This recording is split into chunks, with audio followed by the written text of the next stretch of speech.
नमस्कार, मी नेहा महाराष्ट्र व्हेज रेसिपीजमध्ये तुमच्या सगळ्यांचं मनापासून स्वागत करते।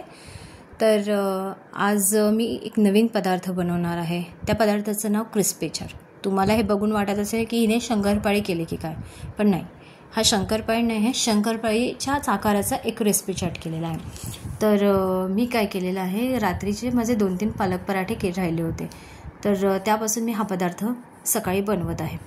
तर अशा प्रकारे मी सुरीने त्याचे उभे काप करून घेतलेले आहेत। तुम्ही तुमच्या आवडीप्रमाणे त्याचे आकार देऊ शकता, पण मी आता ह्याला उभ्या स्लाइसेसमध्येच चिरून घेत आहे। एका साईडला मी कढईत डीप फ्राय करण्यासाठी तेल ठेवलेलं आहे, तेल गरम करायला। तर अशा प्रकारे मी बाकीचे सगळे स्लाइसेस आता करून घेणार आहे आणि हे स्लाइसेस आपल्याला तेलामध्ये डीप फ्राय करून घ्यायचे आहे। तर ही पदार्थ हा इतकाच चांगला झाला होता की सगळ्यांनाच आवडला माझ्या घरी, म्हणून विचार केला की तुमच्याबरोबर आता शेअर करावा, म्हणून आज मी ही व्हिडिओ बनवून पोस्ट करत आहे। तर अशा प्रकारे बाकीचे सगळे जे स्लाइस आपण केले होते ते डीप फ्राय करून घेणार आहे।